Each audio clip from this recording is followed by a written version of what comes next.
The war has reached a grim milestone of 100 days on Sunday, with more civilian deaths in Gaza and relatives of dozens of hostages still awaiting their freedom. The war is now being termed as the longest, bloodiest and most destructive conflict between the two territories. In the latest, Hamas aired a video of 3 Israeli hostages who are currently being held in the Gaza Strip. Hamas urged the Israeli government to pause the offensive in Gaza. It also said that the fate of these hostages will be decided soon. Further, as the Israeli forces shelled Gaza earlier on Sunday, Hamas has announced that it had lost communication with some of the hostages and that they may have been killed in this process. It also threatened to kill other hostages in response to Israeli military actions. Moreover, Israeli officials have refrained from answering Hamas's public statements regarding the hostages, calling them as tactics of psychological warfare. However, Israel has also stated that it is taking safety measures and is aware of the threats its attacks are posing to the hostages. Massive demonstrations broke out all over the world to mark the 100th day anniversary of the war. A large number of residents of Tel Aviv, Jerusalem, London, Rome, Tehran, Washington, D.C., Seattle and many other global cities are up in arms demanding a ceasefire.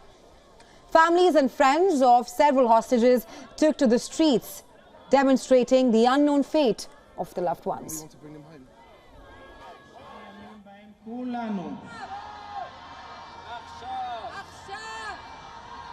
ואתם תסכו חטופים ואני מתחייב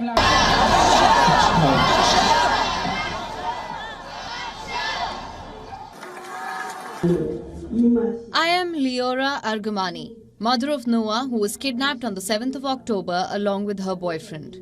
Noah has already been held captive by Hamas for 100 days now, and I don't understand how this can be, how she is still there. I want to thank the people of Israel. Your help warms my heart. Thank you. I love you all very much. I hope I get to see her before my last day.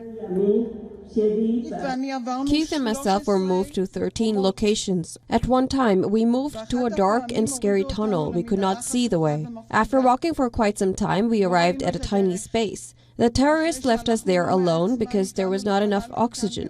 They told us, if you need something, shout. On the other hand, casualties were reported on the Israel-Lebanon border. The Israeli army on Sunday had published videos which it claims shows strikes on Hezbollah targets in Lebanon. The video was released a few hours after a 76-year-old woman and her son were killed in a northern Israeli town by a guided missile fired from Lebanon. The Israeli military had earlier claimed to have killed 4 militants attempting to enter Israel from Lebanon with heavy weapons.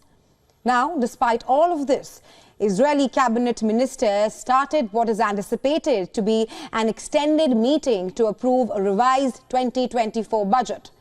A budget that would take into account a major increase in spending to fund the nation's war with Hamas. Now, Israel passed a 2-year budget for 2023 and 2024 last year.